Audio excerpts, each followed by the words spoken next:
Okay, now today, before we start our session, I want to once again revise for you the concept of goods, concept of capital, and the concept of drawings.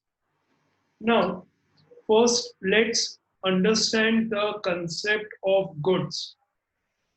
Now, what are goods in business? Goods यानी क्या? You have seen so many transactions where purchase goods, sold goods, purchase goods, sold goods, goods returned. Now, goods यानी क्या? Goods यानी any item traded or manufactured, या हम इसका trading करते हैं या मैन्युफैक्चर करते हैं. Now what is manufacture? Manufacturing means converting manufacturing means converting raw material into finished goods is known as manufacturing. जो फैक्ट्रीज में होता है कि रॉ मटेरियल आया, उसको मशीन में डाला, उसके ऊपर लोगों ने काम किया और एक ऐसा प्रोडक्ट बना जो मार्केट में हम बेच सकते हैं. तो मैन्युफैक्चरिंग यानी we convert raw material into finished goods is known as manufacturing. तो एनी आइटम ट्रेडेड और मैन्युफैक्चर, ट्रेडेड यानी क्या?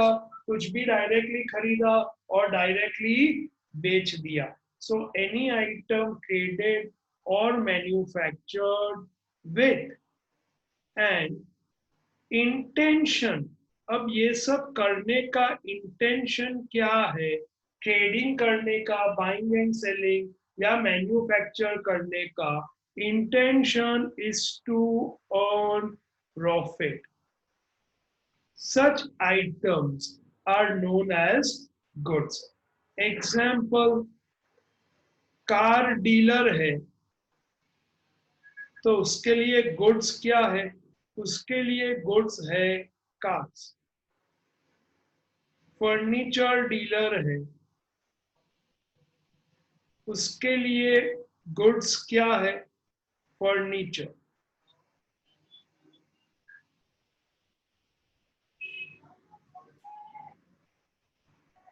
फिर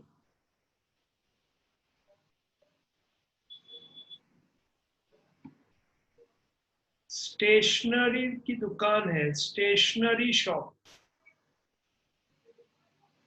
स्टेशनरी शॉप जो है उसके लिए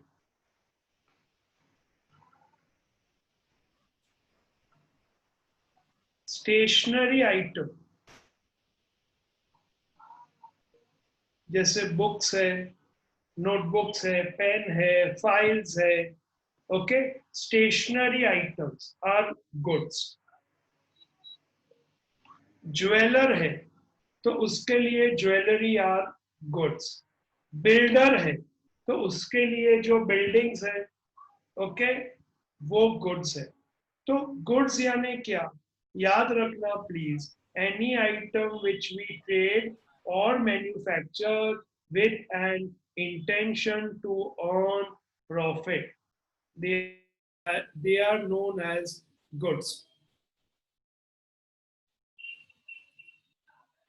Now, लिख लो ये definition अगर नहीं लिखा है तो, with example.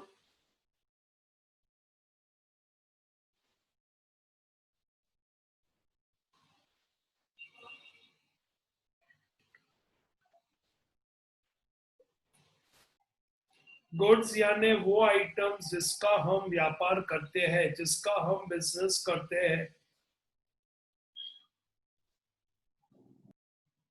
So anything what you are buying for the purpose to sell and earn profit, that is your goods. So if in Uval I am buying some furniture, I am buying a mobile phone, I am buying a car, now they are not my goods because my intention is not to sell them and earn profit. Is this clear? You understood what are goods? So in business, anything what you are buying, Okay, anything what you are buying with an intention to sell, we call them as our goods. But anything you are buying with the intention to use it for a longer period of time, we call them as our asset. Is this clear? Now, the question comes, ये जो goods है, क्या वो हमारा asset नहीं है? Goods भी हमारा asset ही है. तो हम goods को अलग क्यों गिनते हैं? हम goods को अलग इसके लिए गिनते हैं क्योंकि ये जो goods है उसको हम बेच के प्रॉफिट कमाना चाहते हैं.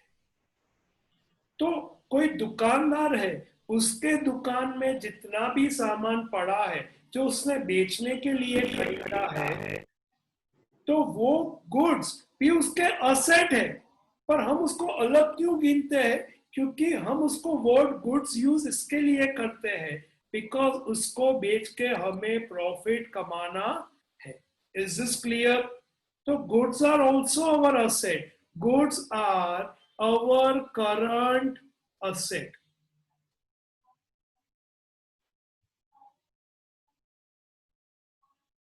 Goods are our current asset. You can write. क्यों current asset? Because खरीदा बेचा उसका वैल्यू सेम रहता नहीं है.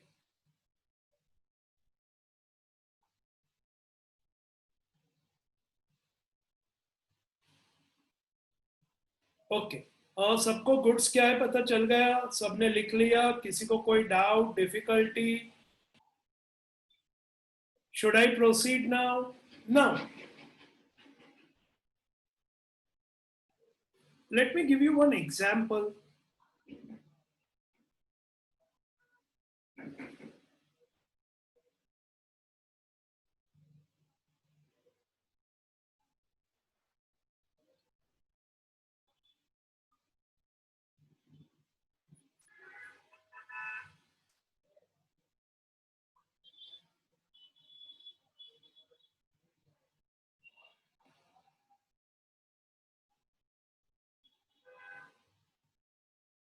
A dealer of electronics purchase air conditioner for selling. अब मुझे ये बताओ, ये जो एयर कंडीशनर है वो उसका गुड्स है या असेट है? Goods. गुड्स है. सबको पता चल गया? Goods. सबको पता चल गया? Yes. Yes, sir. अब ये डीलर है, वो उसने जितने भी एसी खरीदे हैं बेचने के लिए, उसमें से एक एसी वो अपने कैबिन में लगा देता है. तो वो एसी उसके लिए गुड्स हुआ या फिक्स्ड असेट हुआ?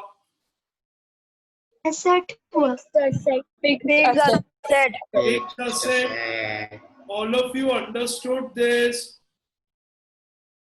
All of you understood this? Yes, sir. Yes. Right. Now, let's go to the next concept. Now, we all know that owner जब business करता है, in 11th standard, we are going to learn. In 11th standard, we are going to learn books of accounts of a sole proprietor. Now, sole proprietor का मतलब है single owner. You may please write all these things. Single owner और उसका business. It means मैं अकेला मालिक हूँ, मेरा business है, यानी इसका फायदा यही है कि जितना भी प्रॉफिट कमाया वो सब प्रॉफिट मेरा. तो यहाँ पे 11th स्टैंडर्ड में we are going to write books of accounts of a business which is a sole proprietor. Okay, तो ये खास ध्यान में रखना.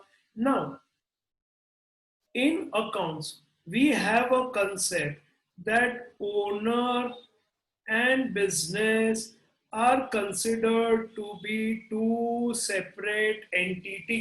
यानी हम इन दोनों को अलग मानते हैं, सेपरेट रखते हैं, so that we would know the true financial position of the business. तो ओनर के घर का इलेक्ट्रिसिटी बिल वो बिजनेस का खर्चा नहीं कहा जाएगा, क्योंकि वो ओनर का पर्सनल एक्सपेंस है, बिजनेस का नहीं है। और बिजनेस का शॉप का इलेक्ट्रिसिटी बिल वो शॉप का एक्सपेंस है, वो बिजनेस एक्सपेंस है जो हमें बुक्स ऑफ बिजनेस में रिकॉर्ड करना है।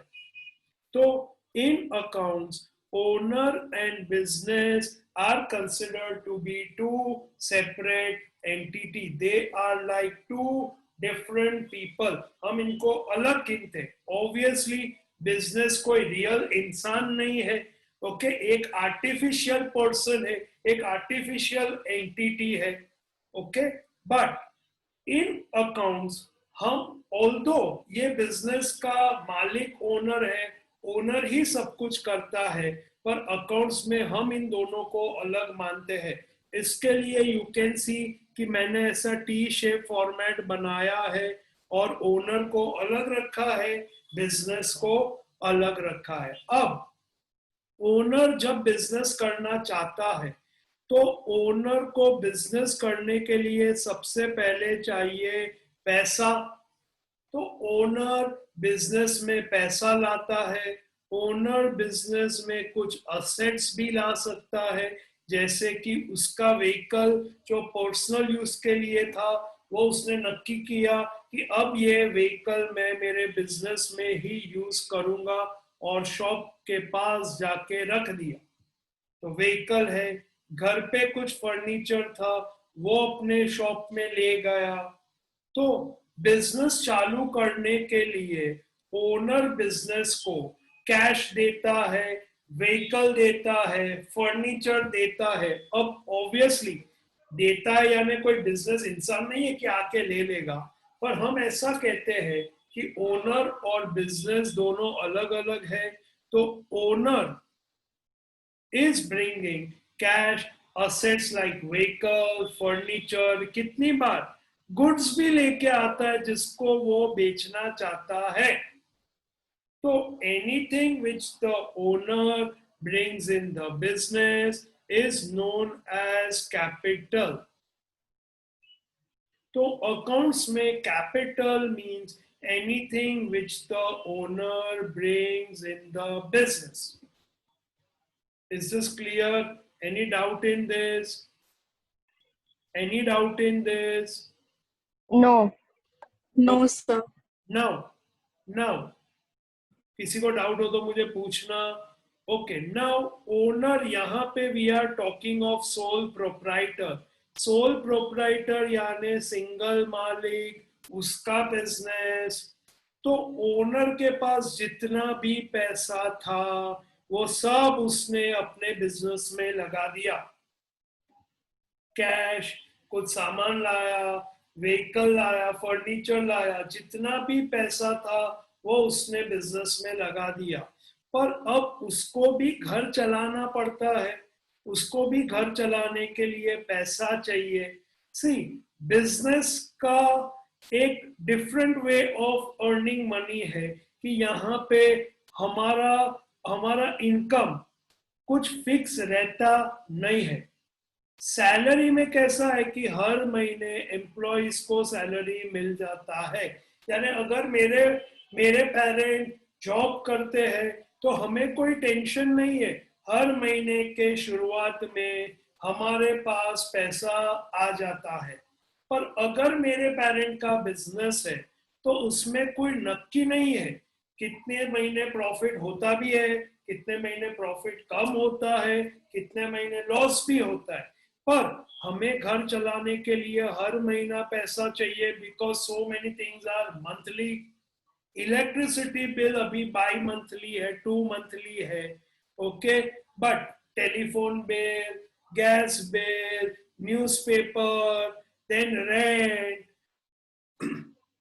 रिपेयर्स एंड मेंटेनेंस, तो ये सब मंथली एक्सपेंस के लिए हमें पैसा चाहिए, ओनर को पैसा चाहिए। बच्चों का स्कूल फीस, क्लास फीस, उनका day to day expense, monthly expense, fuel expense. तो एवरी मंथ ओनर क्या करेगा, ओनर का सब पैसा तो बिजनेस को दे दिया, अब ओनर हर महीने या जब भी जरूरत पड़ा बिजनेस से पैसे विड्रॉ करेगा। तो anything which the owner withdraws from the business is known as drawings. So draw करना यानी क्या, ड्रॉ करना यानी विथड्रॉ करना यानी निकालना। हमने विथड्रॉ किया यानी बिजनेस के कैश बॉक्स से कुछ पैसा लेके हम अपने घर चले गए, बिजनेस के बैंक अकाउंट से कुछ पैसा निकाल के हमने वो पैसा घर के कैश बॉक्स में रख दिया, तो उसको हम कहते हैं ड्राइंग्स।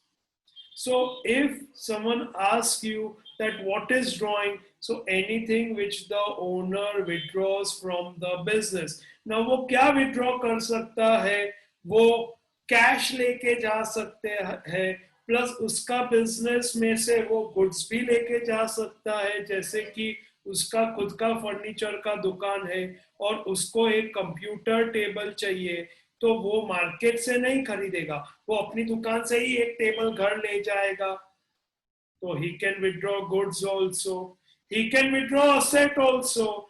व्हीकल था, पड़ा था, अब बिजनेस में से उसको वो व्हीकल अपने बच्चों को दे देना है कि बच्चा अब तुम ये व्हीकल चलाओ। तो जो कैपिटल वो लाया था, व्हीकल लाया था, और वो व्हीकल उसने वापस बिजनेस से ले लिया, विड्रॉ कर लिया।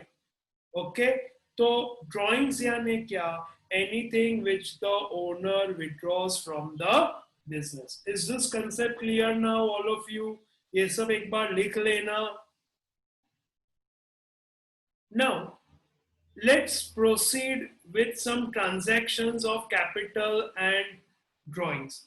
Now first transaction, what I will write for you is, you can write in the notebook as extra. First one, started business by bringing cash, rupees 15,000. Now this is the transaction. Now whenever in exam, initially when you are learning the foundation of accounts, कहीं पे भी कोई भी confusion है तो tension नहीं लेना है, ऐसा एक रफ में बना लेने का, O और B, O यानी ओनर, B यानी बिजनेस। अब क्या दिया है यहाँ पे, started business by bringing cash 15,000, यानी ओनर बिजनेस में कैश लेके आया। कितना कैश लाया? 15,000। All of you please pay attention on the whiteboard. अब हमें किसका फिनेंशियल स्टेटमेंट बनाना है, किसका फिनेंशियल इंफॉर्मेशन चाहिए? अनम्यूट करके जवाब देना, ओनर का या बिजनेस का? किसका प्रॉफिट फाइंड करना है? बिजनेस का। Is this clear? तो हमें सब कुछ रिकॉर्ड करना है from the point of view of business. Is this clear? तो हमें क्या करना है कि बिजनेस में क्या हो रहा है, जैसे कि मैंने होमवर्क में एक सम दिया था, वो चंद्रक वाला। Chandrak started business by bringing cash. तो हमें ये नहीं देखना है कि चंद्रक का क्या हो रहा है, हमें देखना है बिजनेस के साथ क्या हो रहा है। मान लो ये ओनर का नाम है अजय, तो Ajay brought cash rupees 15,000 to start the business, या Ajay started business by bringing cash. तो हमें ये नहीं देखना है कि अजय के पॉकेट से कैश गया, हमें ये देखना है कि बिजनेस में कैश आया। Is this clear? You understood the concept? Yes. Now यहाँ पे बिजनेस के साथ क्या हो रहा है, तो बिजनेस के साथ यू कैन सी, मानो ध्यान आपजे, you can see arrow moves from owner to business, तो बिजनेस में क्या आया, कैश आया। Cash comes in. कितना कैश आया, 15,000 आया। 15,000. So your effect A we write is what comes in. हमेशा ये क्वेश्चन लिखना है इनिशियली। कुछ दिनों बाद मैं तुम्हें बोलूंगा कि अब तुम्हें ये लिखने की जरूरत नहीं है, पर अभी जब तक तुम्हारे कंसेप्ट स्ट्रॉन्ग नहीं होते तुम्हें ये क्वेश्चन लिखना है। What comes in, so cash comes in, underline cash. Now business की बुक्स में, बिजनेस के कैश बॉक्स में 15,000 कैश आ गया, पर ये कैश, ध्यान दो सब, ध्यान दो सब, ये कैश क्या बिजनेस का हो गया कि ओनर का ही है?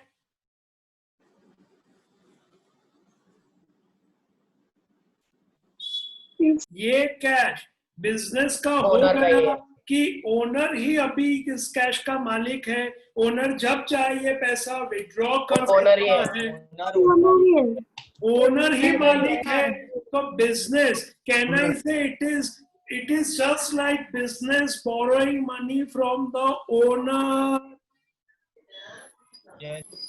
Can I say when I say owner or business are two separate entity, owner and business are two separate entity. तो ये जो कैश आया बिजनेस में एक इफेक्ट आ गया कि कैश कम्स इन, पर बिजनेस का खुद का पैसा नहीं हो गया, ये पैसा अभी भी ओनर का है। तो बिजनेस को रिकॉर्ड करना पड़ेगा कि ये कैश किसने दिया उससे। तो यहाँ पे we write effect B, who is the giver of this cash?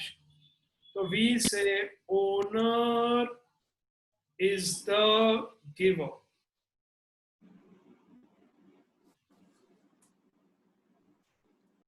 Owner नाम नहीं लिख सकते।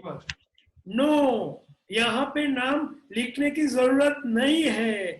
सही क्वेश्चन पूछा तुमने, पर इसके लिए नहीं लिखते हैं क्योंकि अगर तुमने ऐसा लिखा यहाँ पे, ध्यान दो, अजय इज द गिवर, हो सकता है अजय नाम का कोई दूसरा व्यक्ति भी है जिससे हम खरीद रहे बेच रहे हैं, तो हमें पता कैसे चलेगा ये अजय ओनर वाला है या अजय हमारा कस्टमर है या अजय हमारा सप्लायर है? प्लस यहाँ पे we are doing books of accounts of sole proprietor, यानी एक ही मालिक है, तो अलग अलग नाम नहीं है। पार्टनरशिप होता तो कौन सा पार्टनर कितना कैश लाया तब नाम लिखना जरूरी है। तो यहाँ पे we just write owner is the giver, no need to write the name. Got it? वाले क्वेश्चन में भी ओनर लिखना पड़ी। क्या सर, होमवर्क वाला क्वेश्चन में अपन ओनर इज द गिवर લખવાનું? યસ ચંદ્રકમાં એવું છેલ્લે ડિસ્કસ કરીશ લાસ્ટ 10 મિનિટ્સમાં હોમવર્ક જે આપ્યું હતું એમાં ચંદ્રકમાં you have to write owner is the giver, you don't have to write the name. Got it? हाँ बोलो सर, ये समझ में नहीं आया। ओके सी काशवी, तुम्हें ये पता चला, मान लो काशवी ने बिजनेस चालू किया, ध्यान दो, काशवी यस सर। है, ओके, और उसने बिजनेस चालू किया, उसका नाम उसने रखा Kashvi enterprises. Okay, Kashvi sole proprietor है, काशवी का खुद का एक बिजनेस है जिसका नाम है काशवी एंटरप्राइज। नाउ तुमने देखा यहाँ पे मैंने एक लाइन ड्रॉ किया है, वो क्यों किया है Kashvi?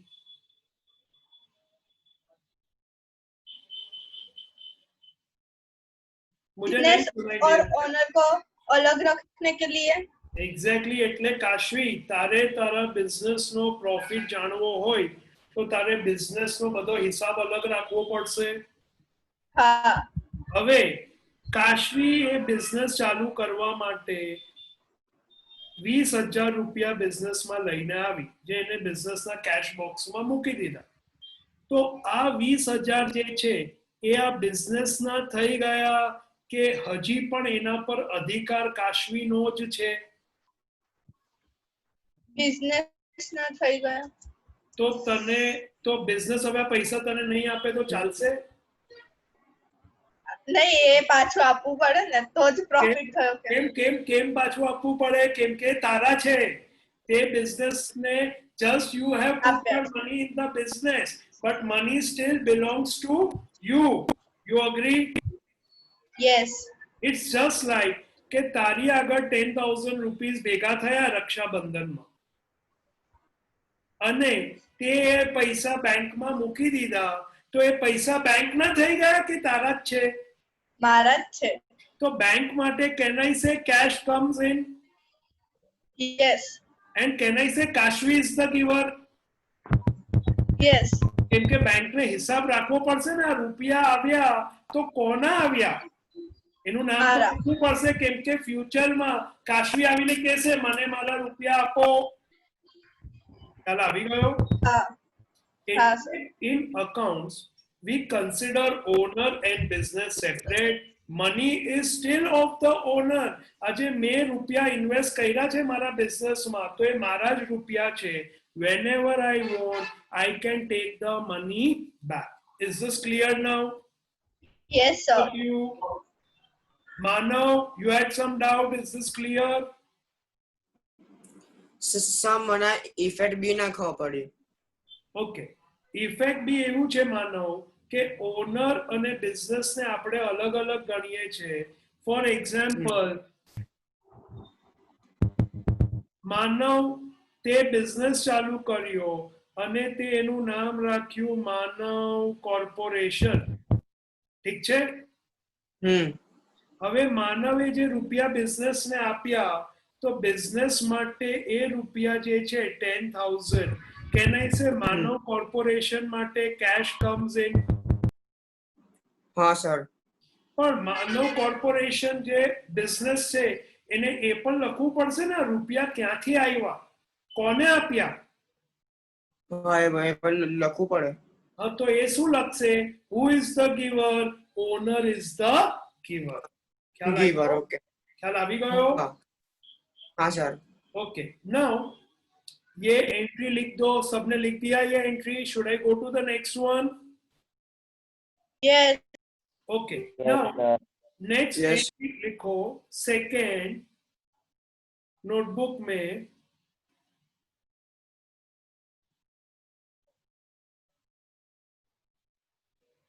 Sunil started business by bringing cash rupees 10,000 and furniture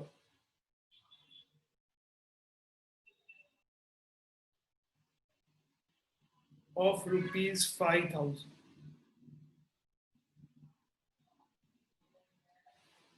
Now over here, what two effects we will make? Very simple. We will make the two effects. Effect A, again what comes in?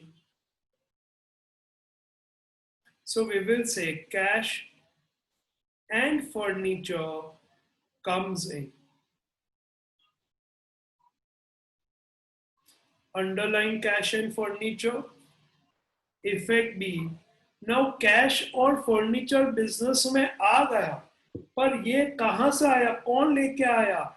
ये एक तरफ business में cash और furniture आ गया, asset है, पर business का ये नहीं है. ये ओनर जब भी चाहे बिजनेस से ले सकता है. तो बिजनेस में हमें रिकॉर्ड करना पड़ेगा कि ये आया किसके पास से, किसने दिया. So who is the giver. We say owner is the giver.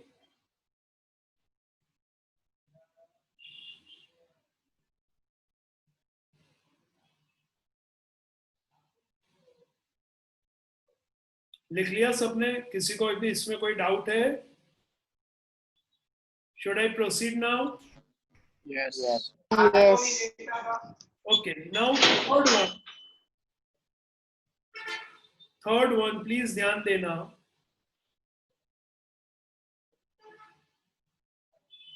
Owner withdrew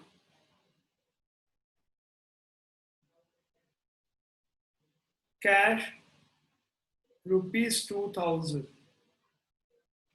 Owner withdrew cash rupees 2000.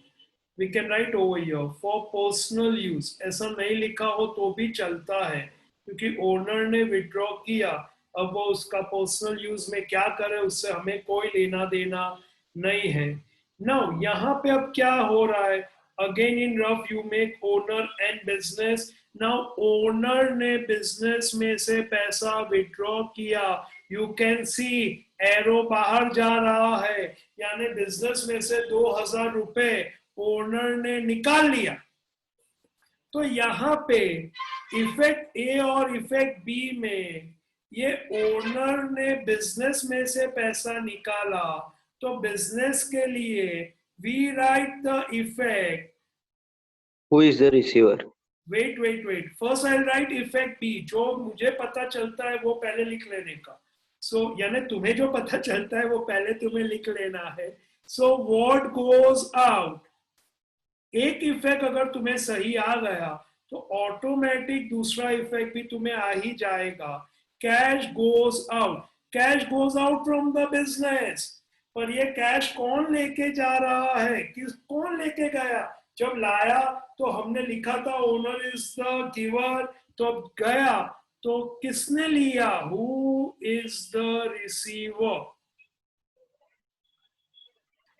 Owner is the receiver.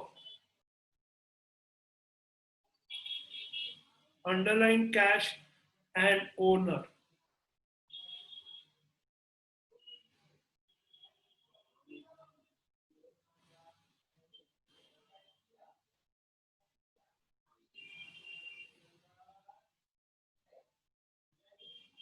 Pay school fees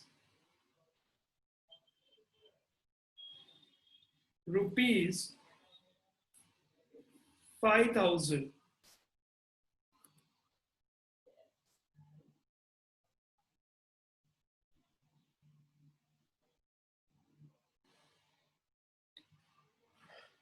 Now, paid school fees rupees 5000. अब मुझे सर હું કહું हाँ बोलो. સર ઇફેક્ટ એમાં આવશે કે what goes out cash goes out અને who is the receiver school receiver. Wrong. ध्यान आपो. receiver school ના આવે. ध्यान આપો. ઓકે, એક જ મિનિટ. હવે તમે મને પહેલા એ કહો, all of you please pay attention, these are very important concepts, કે this school fees is a business expense or it's a personal expense of the owner? Personal expense. क्या पर्सनल है या बिजनेस एक्सपेंस है? Personal. Personal. कैसे पता चला? School fees यानी कोई स्कूल में पढ़ने जाता है तो ओनर का किड ही जाएगा. क्या बिजनेस का किड हो सकता है? Can business have babies? No. तो बिजनेस के बच्चे हो ही नहीं सकते, वो एक आर्टिफिशियल पर्सन है. तो ऑब्वियसली ओनर के बच्चों का पैसा भरा है, तो ये personal expense of the owner है. तो पर्सनल एक्सपेंस ओनर कर रहा है, यानी बिजनेस में से पैसा निकाला, तो बिजनेस के लिए पैसा कौन लेके गया, स्कूल या ओनर? स्कूल। बिजनेस में से वो कैश स्कूल आके लेके गया या ओनर लेके गया? ओनर ओनर लेके गया। अब वो ओनर स्कूल में भरे, कॉलेज में भरे, ये पैसों से अपनी वाइफ के लिए शॉपिंग करे, बिजनेस को कोई लेना देना नहीं है। बिजनेस के लिए क्या हो रहा है, money goes out and who is the receiver, owner is the receiver. Understood this, all of you? So effect, हाँ sir Yes, sir. okay, effect A लिखो, who is the receiver. अगर तुमने गलती से लिख दिया स्कूल इज द रिसीवर, तो वो रॉन्ग हो जाएगा, क्योंकि स्कूल में फीस भरना वो बिजनेस का खर्चा नहीं है, ओनर का खर्चा है। तो we say owner is the receiver, underline करेंगे।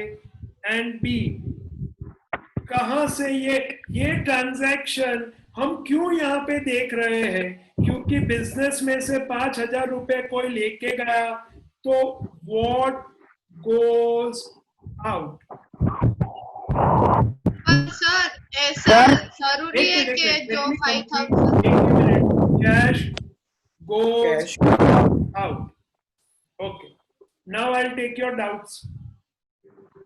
सर ऐसा जरूरी है कि जो 5,000 रुपीज निकाले वो बिजनेस में से ही निकाले? वो कहाँ लिखा है कि बिजनेस में से निकाले? वेरी गुड क्वेश्चन, वही मैं बोल रहा हूँ कि आज हम किसके बुक्स ऑफ अकाउंट्स मेंटेन करते हैं। ये जितने भी ट्रांजैक्शन स्टेटमेंट्स तुम्हें दिए हैं वो किसके लिए दिए हैं, ओनर के लिए दिया है या बिजनेस के लिए दिया है? बिजनेस के लिए दिया है। अब ध्यान दो प्लीज, बिजनेस में मेरा कैश बॉक्स है, वो कैश बॉक्स से मैं बिजनेस के खर्चे करता हूँ, कुछ खरीदता हूँ, बिजनेस का बिजली का बिल भरता हूँ, बिजनेस के लिए व्हीकल में पेट्रोल भरवाता हूँ। अब यही बिजनेस के कैश बॉक्स से अगर ओनर कुछ भी लेके जाता है तो मुझे ये स्टेटमेंट रिकॉर्ड करना पड़ेगा कि नहीं पड़ेगा कि बच्चों की फीस के लिए बिजनेस में से मैंने 5,000 निकाला, तो वो हिसाब बिजनेस में रखना पड़ेगा कि नहीं? रखना पड़ेगा। यस यानी जितने भी ट्रांजैक्शन दिए ना वो बिजनेस की किताब में लिखे हुए हैं, तो बिजनेस की किताब में लिखे हैं तो बिजनेस से ही ये पैसा जा रहा है। फिर भले हमने स्कूल फीस भरा, भले हमने घर का बिजली का बिल भरा, पर हमारे बिजनेस से 1 रुपया भी कहीं जा रहा है तो हमें लिखना पड़ेगा कि कहाँ जा रहा है। तो यहाँ पे ओनर ने ऐसा लिख दिया, पेड स्कूल फीस 5,000, तो इट मीन्स व्हाट, हम जब अकाउंटिंग करने बैठेंगे तो हम ऐसा इसका इफेक्ट देंगे कि कैश तो गया पर क्यों लेके गया ये ओनर।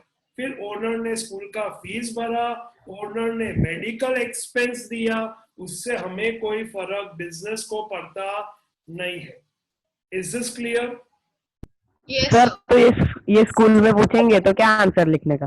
क्या ये स्कूल में पूछेंगे तो सेम ही आंसर हाँ। लिखेंगे ऑब्वियसली। बिजनेस के पॉइंट ऑफ व्यू से लिखने का या अपने पॉइंट ऑफ व्यू से लिखने का? देखो, सबसे पहले मैं पीछे जाता हूँ, प्रीवियस स्लाइड में मैंने क्या कहा था कि हम किसका बुक्स ऑफ अकाउंट्स मेंटेन करते हैं, ओनर का या बिजनेस का?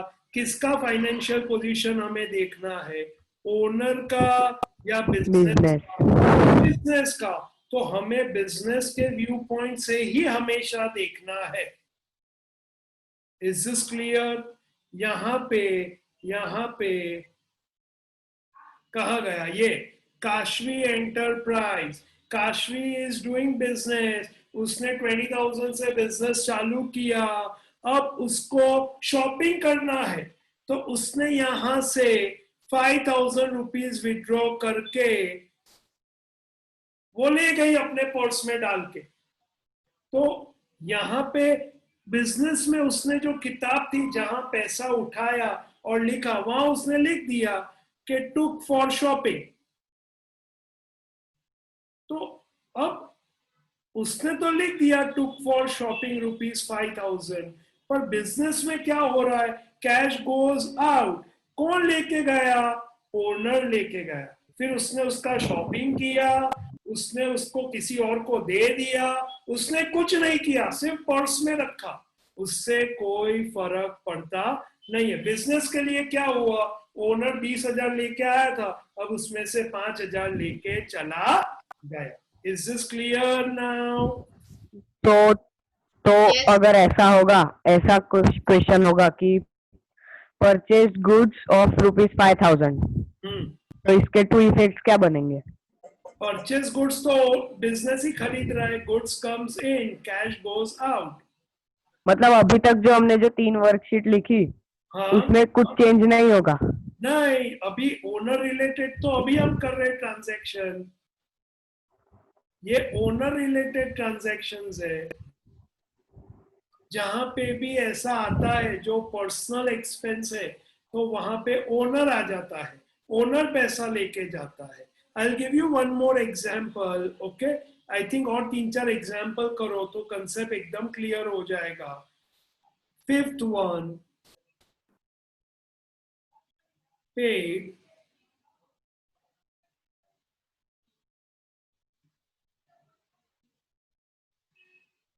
House electricity bill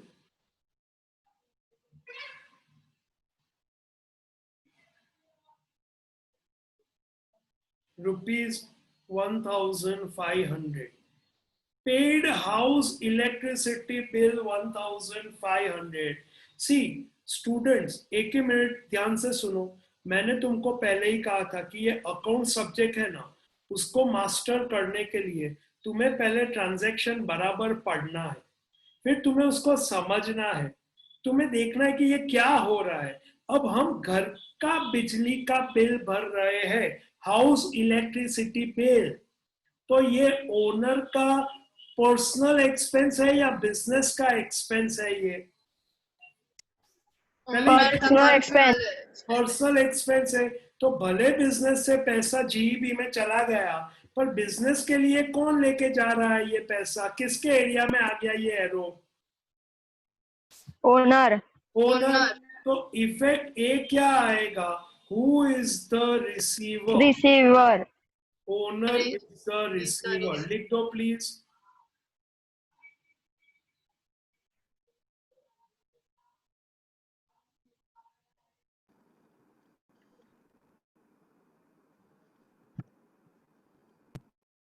and effect B लिखो, what goes out? Cash cash cash. Out. Okay, अब नेक्स्ट ट्रांजैक्शन में तुम्हें दे रहा हूं, ये तुम्हें खुद लिखना है ताकि तुम्हें इन दोनों का बाइफर्केशन पता चल जाए।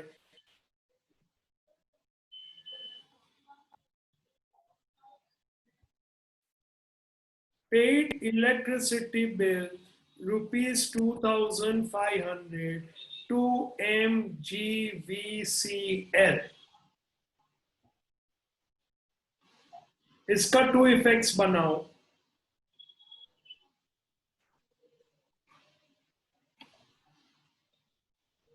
चलो लिखने लगो काशी, ट्रांजैक्शन लिखो, इफेक्ट बनाओ। सबसे पहले तुम्हारे माइंड में क्या आना चाहिए कि ये इलेक्ट्रिसिटी बिल भरा है, यहां पे कहीं ऐसा लिखा है हाउस, तो ये ओनर का खर्चा है या बिजनेस का खर्चा है? हेलो हेलो, ओनर का है सर। कौन बोला ये? बिजनेस। ये कौन बोला? માનવ સર હું માનવ, અહીંયા લખ્યું છે હા. હાઉસ।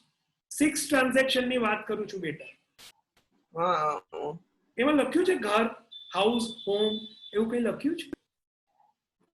ઓનર એવું કઈ લખ્યું છે? આ માનવ નું બિલ છે કે માનવ કોર્પોરેશન નું બિલ છે?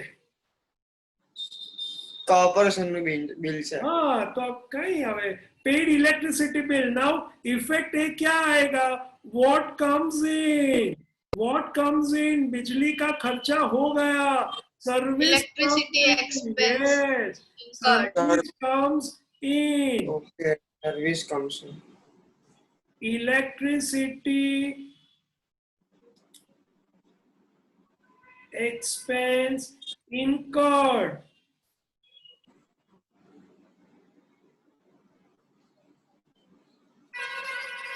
And what goes out? Cash. Cash goes. Cash goes out.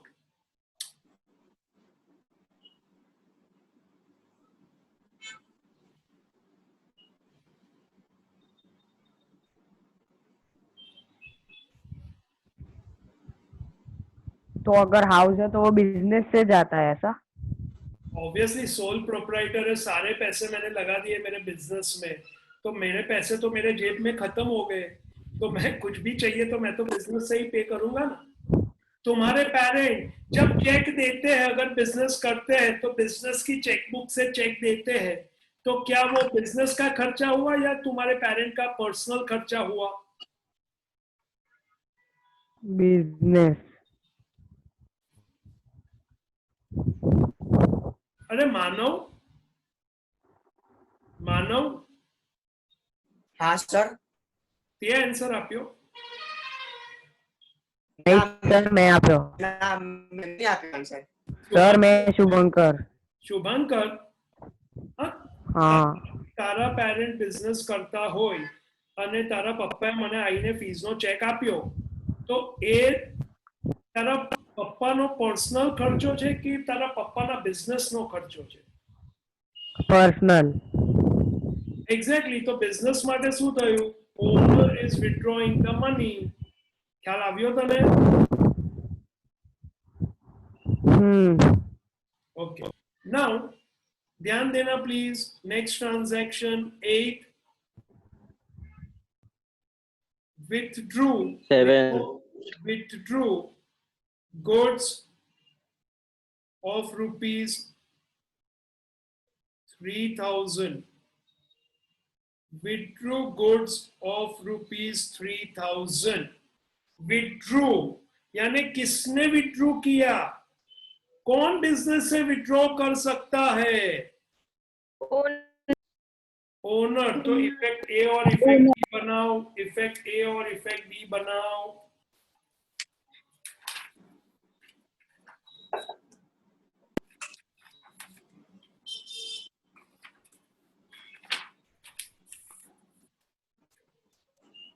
Who is the receiver?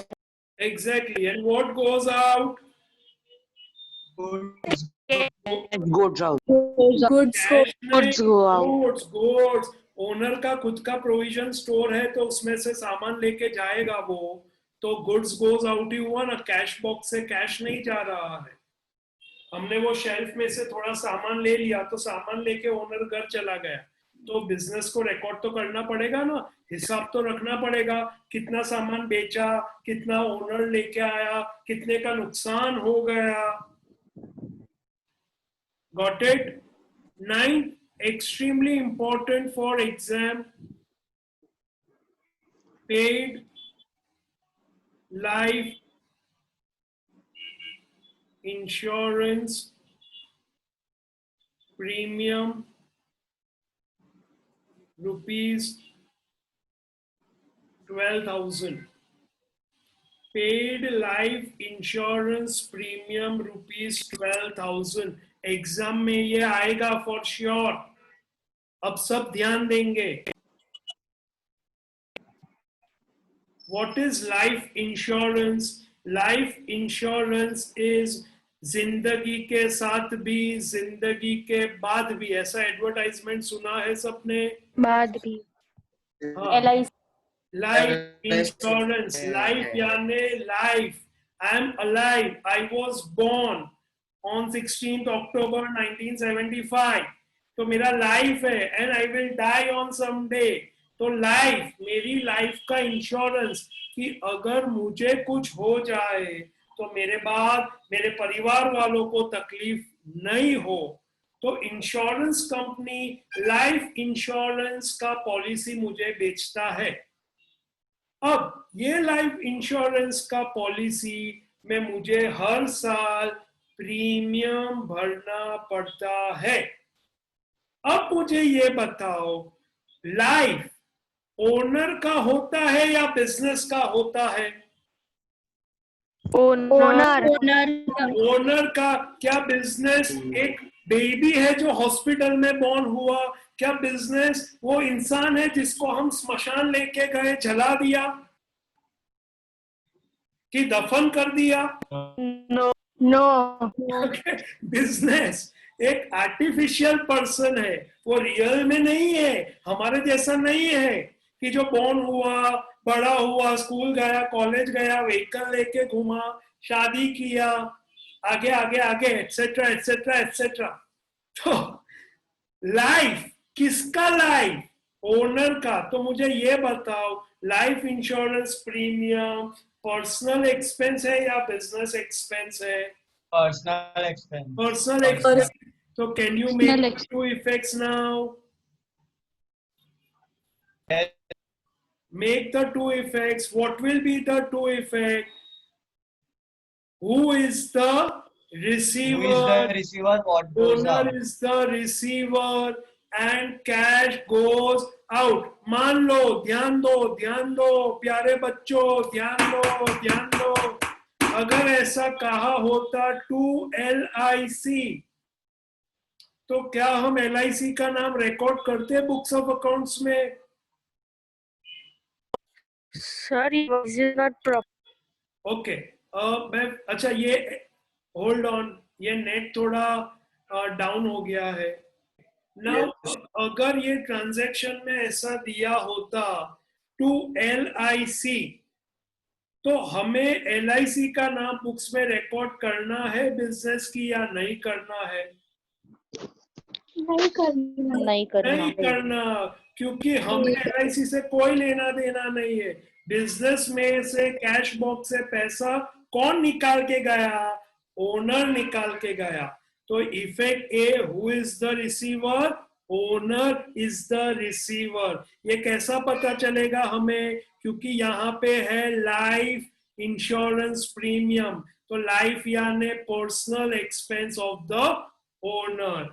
10, एक मेरी तरफ से इस पेंडेमिक सिचुएशन को हाँ बोलो। सर हाँ खाली इंश्योरेंस लगती है तो I am coming to that later. Okay, now ये पेंडेमिक सिचुएशन के लिए एक नया ट्रांजैक्शन इवॉल्व हो गया है। टुक कोरोना कवच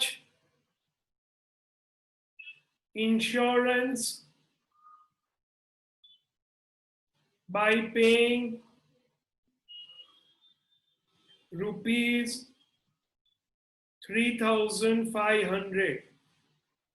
Took Corona Kavach insurance by paying rupees 3,500. अब ये कोरोना का बीमारी ओनर को हो सकता है या बिजनेस को हो सकता है? ओनर को। ओनर अब को। इसका जब वैक्सीन आएगा तो ओनर ही लेगा, बिजनेस तो ले नहीं सकता, वो एक आर्टिफिशियल पर्सन है। तो ये ओनर का पर्सनल एक्सपेंस है। तो पर्सनल एक्सपेंस में क्या इफेक्ट आएगा? इफेक्ट ए क्या आएगा? the receiver. Who is the Who receiver? is the receiver? receiver. Owner is the receiver. Owner is the receiver. Who is the What receiver? goes out? Cash goes Cash out. goes. Is this clear?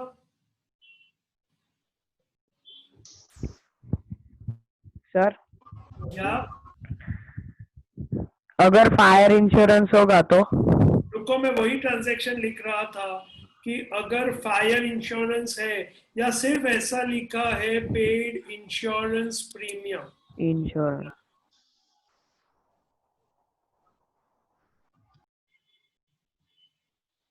Rupees 1000 1000 बहुत कम है, चलो 10,000 कर लेते हैं। Insurance premium 10,000, सिर्फ ऐसा ही दिया है, लाइफ वर्ड यूज किया नहीं है। तो ये पर्सनल एक्सपेंस है या बिजनेस एक्सपेंस है? Business expense. बिजनेस एक्सपेंस, तो पहला इफेक्ट आ जाएगा insurance premium expense incurred, and what goes out? Cash goes out.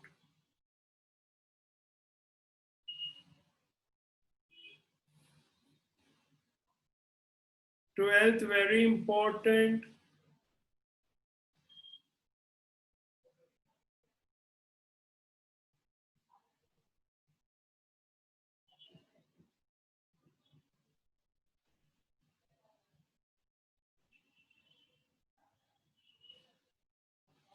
Withdrew rupees 12,000 from bank for personal use. Market important. Withdrew 12,000 from bank for personal use. यानी owner bank में गया, ATM card insert किया ATM machine में, और उसने 12,000 withdraw किया और वो अपने घर चला गया। अब मुझे ये बताओ कि ये ओनर रिलेटेड है या बिजनेस रिलेटेड है? ओनर पर्सनली विड्रॉ करके बिजनेस के बैंक अकाउंट से, तो यहाँ पे इफेक्ट ए, ये पैसा 12,000 बिजनेस के बैंक अकाउंट से कौन निकाल के ले गया? तो who is the receiver? Owner is the receiver. Cash goes out. And no, you are wrong. My dear, you have given a wrong answer, sweetie. ध्यान दे इधर.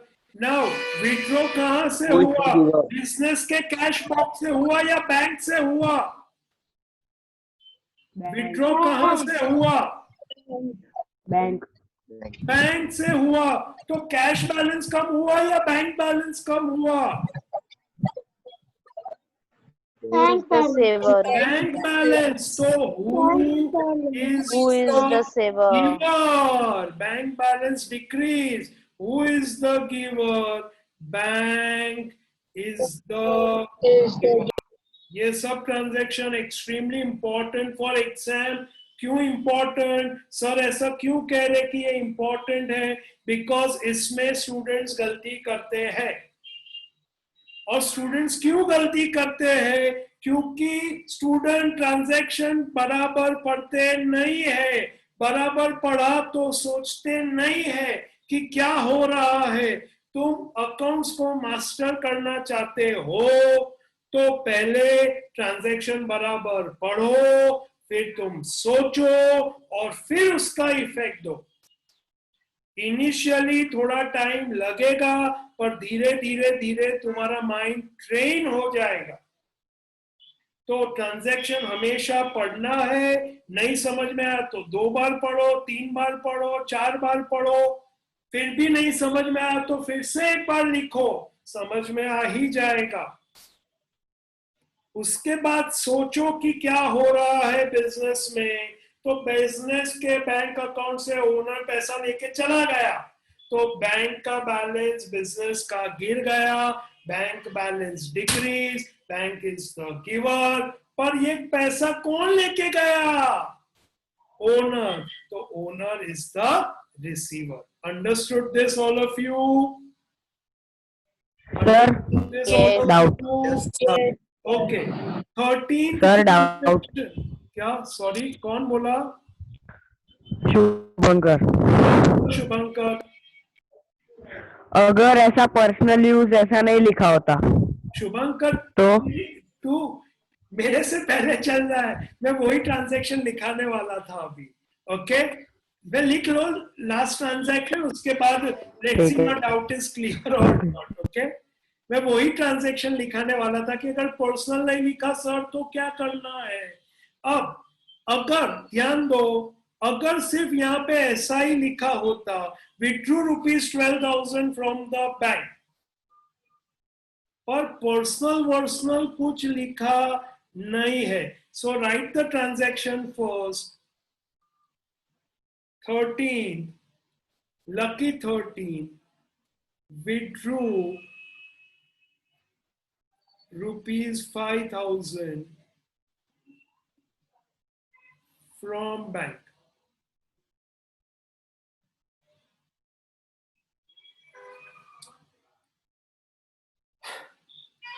Now ध्यान दो, ओनर और बिजनेस है, ओनर बिजनेस में कैश लाया, business ने cash से सामान खरीदा, फिर बेचा, खरीदा बेचा, खरीदा बेचा, कैश आता गया आता गया आता गया, पर कैश रखना सेफ नहीं है।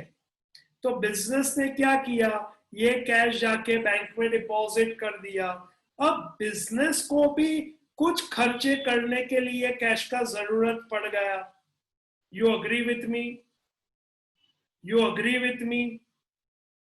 Hello hello. Yes. Yes.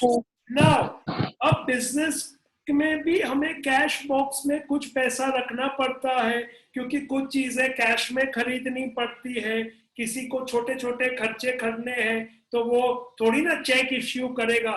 Business में पंखा खराब हो गया तो इलेक्ट्रिशियन आया, रिपेयर किया, ₹200 का खर्चा हुआ, तो मैं उसको ₹200 का चेक दूंगा तो बोलेगा साहेब ₹200 માટે શું ચેક આપો છો, कैश આપो। चाय वाले से चाय मंगाया, ओके, महीने का बिल आया ₹300, तो मैं उसको कहां चेक दूंगा, तो मैंने कैश दे दिया। स्टेशनरी खरीदना है, रिफिल खत्म हो गया, कुछ नोटबुक खरीदनी है, कुछ स्टेशनरी खरीदना है, पेन्स खरीदनी है, तो कैश देके ही मैं खरीदूंगा। वो दुकानदार 100, 200, 300, 150, ₹50 के लिए चेक लेगा नहीं। तो बिजनेस में भी हमें कैश रखना पड़ता है। तो बैंक से अब हमने विड्रॉ किया, तो इसके दो इफेक्ट तुम खुद सोच के टाइट करीने पोते रखो।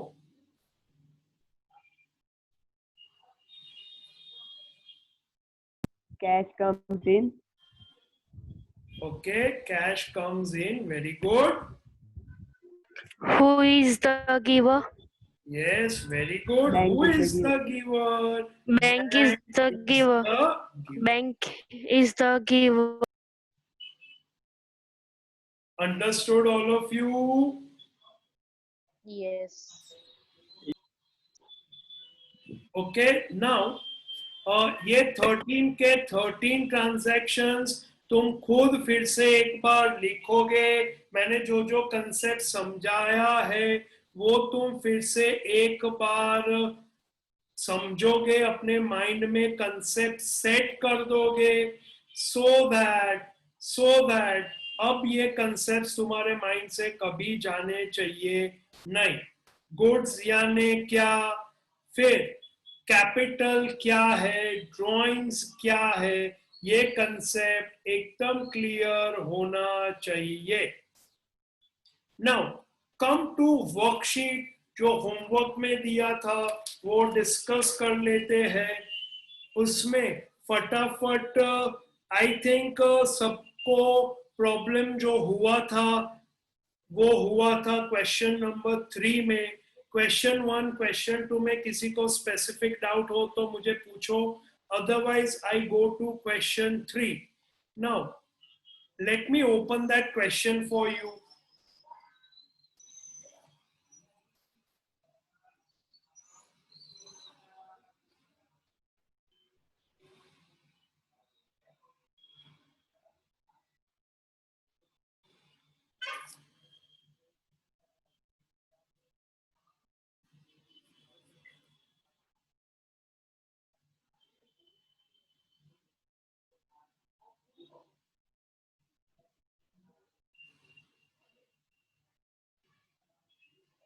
Just a minute.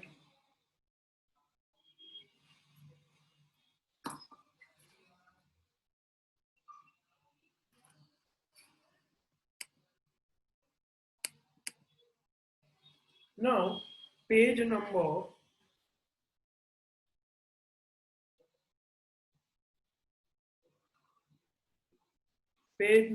22, third one. Chandrak. Now, will you be able to do the first transaction? जिनका बाकी था, जिन्होंने ब्लैंक छोड़ा था. अब यहाँ पे Chandrak started the business. यानी Chandrak is the owner of the business. Now, business में जो भी हो रहा है, हमें ये नहीं देखना है कि Chandrak comes in, Chandrak goes out, Chandrak is the receiver, Chandrak is the giver. ऐसा नहीं होगा भाई. अब हमें देखना है कि बिजनेस किसके साथ ट्रांजैक्शन कर रहा है. तो पहला ट्रांजैक्शन है Chandrak started business by bringing cash 10,000. तो इसका effect I think now you can make. What comes in? Cash comes in. Who is the giver? Owner. Don't use the word Chandrak. This is clear. हमारी books of accounts में हमारा नाम आना चाहिए नहीं. Got it? Now, second, open the bank account by depositing cash. Cash goes out. Bank is the receiver.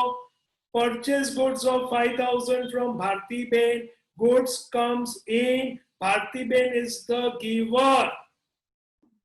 तुम ऐसा नहीं लिखोगे चंद्रक इज द रिसीवर. ख्याल आई वो बताने. अकाउंट्स का फंडामेंटल रूल. प्लीज ध्यान दो सब with your ears wide open. Business cannot enter into transaction with itself and earn profit. यानी मैं खुद को ही बेचूंगा, खुद से ही खरीदूंगा और प्रॉफिट करूंगा. ऐसा हो सकता नहीं है. Is this clear? हमें देखना है सामने वाला थर्ड पर्सन कौन है. पहला है ओनर, दूसरा है बिजनेस और तीसरा कौन है?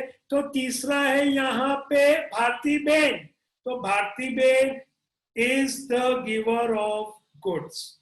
Got it? Fourth, sold goods of 3,000 to Tapan. Tapan is the receiver. Goods goes out. Sold goods for cash. Cash comes in. Goods goes out. Purchase furniture 750. अब यहाँ पे can we say goods comes in? No. Because furniture है, हमारा asset है, उपयोग करने के लिए लिया है, बेचने के लिए नहीं लिया है. तो furniture comes in, cash goes out. Paid commission 50. Commission expense incurred, cash goes out. Now 8 और 9 इंपॉर्टेंट, ध्यान देना. 8 और 9. तपन रिटर्न गुड्स ऑफ 300 टू चंद्र. यानी बिजनेस में ये गुड्स आया. So what comes in? Goods comes in. Who is the giver? Tapan is the giver. Manav. Yes, sir. खबर पड़ी? हाँ, sir. Now, Chandrak returned goods of 250 to sir एक बार फरी 8 समझाओ ना. सर हमारा चंद्र की रिसीवर ना આવે. पर चंद्र कौन बोल्યું आ? नो डाउट છે આ. સર કેટલી તેથી હું મારા બિઝનેસમાં પોતાથી ખરીદી અને પોતાને વેચી શકું? ના પણ સર આ તો રિટર્ન કરે છે ને, તો લખવું નહીં પડે? અરે પણ તપનને મેં વેચ્યું તું. અચ્છા માન લે તારી દુકાન છે, ઓકે, તે તપનને સામાન વેચ્યો. હવે તપને સામાન રિટર્ન કર્યો, તો એમાં તું તપનનું નામ લખીશ કે તારું પોતાનું નામ લખીશ? Tapan. Obviously. Can you say Tithi sold goods to Tapan? So can you write that Tithi is the giver? No. What do you write?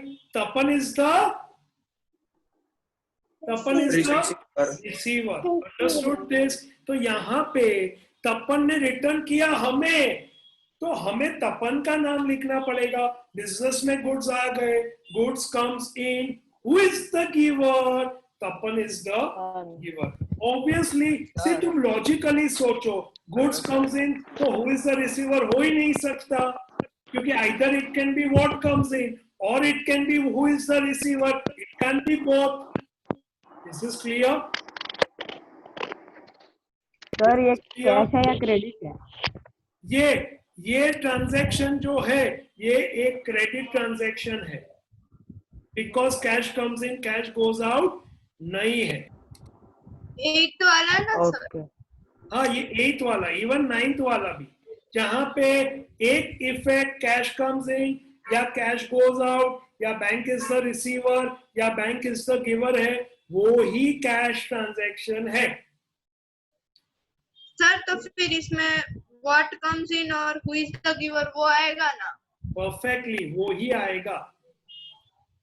Okay. Now 9th, तुम लोग मुझे बताओ 9th में क्या आएगा? अब Who is the receiver? Who is the receiver and Bharti Bain is the receiver. What goes out? Goods goes out. Understood this? Can we write Chandrak is the giver, Bharti Bain is the receiver यहाँ पे? No, because दिया ही है, तुम्हें transaction पढ़ना है, फिर दिमाग में प्रोसेस करना है। चंद्रक इज द ओनर, उसने अपने बिजनेस से गुड्स रिटर्न किया भारती बेन को, तो भारती बेन को गुड्स मिला, वो गुड्स लेके गए, तो Bharti ben is the receiver. Chandrak के बिजनेस से व्हाट गोज आउट, तो goods goes out. Is this clear? Now received a cheque. Sir एक मिनट, हाँ ये भी पहले जैसा ही है, हाँ, तो इसमें क्यों अलग हुआ? क्योंकि तुम देखो उसमें तपन ने हमें रिटर्न किया, यहाँ पे हम भारती बेन को रिटर्न कर रहे हैं। ट्रांजैक्शन पढ़ो, ट्रांजैक्शन में ऐसा दिया है, तपन रिटर्न गुड्स ऑफ 300 टू चंद्रक, तो तपन ने हमें रिटर्न किया, तो तपन इज द गिवर, और यहाँ पे Chandrak return goods to Bharti ben, तो Bharti ben is the receiver, goods goes out. Got it? तो मतलब ये दोनों, हाँ बोलो। ये दोनों जो सेंटेंस है वो रिलेशन में तो नहीं होंगे ना? लेकिन ऑब्वियसली कहाँ से होगा यार, ये दो अलग अलग ट्रांजैक्शन है। तपन से हाँ, तो इसलिए ही, हाँ, तपन को मैं बेचता हूँ, हाँ। भारती बेन से मैं खरीदता हूँ, दोनों अलग अलग व्यक्ति है। शुभांकर? नहीं ऐसा नहीं बोल रहा मैं, ऐसा नहीं बोल रहा। हाँ बोलो। तपन रिटर्न गुड्स टू चंद्रक, ये एक सेंटेंस है, और Right. यहाँ पर अगर नेक्स्ट सेंटेंस में चंद्रक की जगह कोई दूसरा नाम होता तो क्या होता? तो मुझे फर्क पड़ता है अगर दो और कोई लोग कहीं पे भी कोई ट्रांजैक्शन कर रहे हैं, मुझे क्या? मेरे बिजनेस में कुछ हो रहा है वो मुझे देखना है ना। मेरे बाजू वाले दुकान में आके कोई खरीदता बेचता है, मैं थोड़ी ना मेरे बुक्स में लिखूंगा। शुभांकर? तो मतलब ये जो पूरी एक्सरसाइज है वो चंद्रक पे ही है ऐसा? ऑब्वियसली, क्योंकि तुम पहला ट्रांजैक्शन पढ़ो, पहला ट्रांजैक्शन ही क्या है? Chandrak started business. चंद्रक, पता चला? हेलो। हाँ। कोई बात नहीं, that's okay, that's how we all learn. Okay, good, you are asking and clearing your doubts. Okay, Kashvi, you wanted to say something? Sir वही था कि ये जो इंटरकनेक्टेड है या नहीं है? कहाँ से है? दोनों अलग अलग व्यक्ति है। काशवी, तू एक जन આગળથી ખરીદે છે ને કોઈ બીજાને વેચે છે, તો એનું કોઈ બે અલગ અલગ ટ્રાન્ઝેક્શન છે। ગઈકાલે વી હેવ સીન એવી રીતે ઇન્ટરકનેક્ટેડ નહીં, મતલબ આમાં જે છે આખું પેલું ચંદ્રક થી લઈને તપન ને એ બધા તો સેમ જ છે। કનેક્ટેડ છે, કનેક્ટેડ, કેમ કે આપણે ટ્રાન્ઝેક્શન જુઓ, transaction 4, see the transaction 4. Transaction 4 is what? Sold to Tapan. And then transaction 8 is what? Return to Tapan. So that is connected. Then Yes. Bharti ben कहीं गया? थर्ड में था Bharti ben, goods purchased from Bharti ben, અને અહીંયા ચંદ્રક return goods to ભારતી બેન, એટલે ભારતી બેન ને આપણે goods પાછા આપી દીધા, તો લઈ જાઓ બેન, આ સામાન લઈ જાઓ, નહીં ચાલે। सर तो अगर सोल्ड टू तपन ऐसा नहीं दिया होगा और रिटर्न गुड्स रिटर्न फ्रॉम तपन ऐसा सिर्फ एक ही सेंटेंस दिया होगा, तो अरे यार मैं खुद कंफ्यूज होगा, क्या बोल रहा है तू? ऐसा इसमें दो सेंटेंस दिए थे अपन के। कहाँ पे? हाँ बोल। कि एक काम पहला कर शुभंकर, हाँ। मेरा लेक्चर खत्म हो जाने दे, फिर मैं तेरे 1-to-1 ठीक डाउट है, सॉल्व ठीक है। करता हूँ। खाली तेरे Okay. डाउट ऐसा है ना कि बाकी सबका भी भेजा घुमा देगा, तो रुक जा। तो जिसका Okay. है वो भी भूल जाएंगे। मैं तेरे सारे डाउट क्लियर करता हूँ आफ्टर ये सब चले जाए उसके बाद। Okay, now 10th one, received cheque 27 from Tapan. तो चेक लेके मैं किधर भागा सीधा? कहाँ पे डिपॉजिट किया ये चेक? बैंक को। तो bank is the receiver, who is the giver? किसने ये पैसा दिया? Tapan is the giver. Understood this? Yes. Okay, बहुत बढ़िया। Now question number 4 is your homework for today, along with those 13 transactions what you have written. Please ચોરી મત કરના. હાજી, એટલે ચોરી ના કરતા, સાચે લખજો તો જ કન્સેપ્ટ સ્ટ્રોંગ થશે. એન્ડ ये चैप्टर 4 और कल तुम्हारा जो टेस्ट है उसमें I will ask you 2 effects and you also have to mention whether it is cash or a credit transaction, economic, non-economic, 2 effects. जो अब तक कराया है वो सब मैं पूछूंगा। थियरी पूछोगे? सर इसमें क्वेश्चन लिखने का एग्जाम है? क्या सर एग्जाम में वो क्वेश्चंस लिखना है? वो मैं कि पेपर मतलब what comes in what goes out सब लिखना है, ऑब्वियसली थी। Can you directly go on the 3rd floor or you have to go through the ground floor? So no shortcuts please. वो नहीं लिखोगे तो मैं 0 दूंगा तुम्हें, यानी तुम खुद अपने आप को 0 देना अगर क्वेश्चंस नहीं लिखे तो। क्वेश्चन लिखना कंपलसरी है।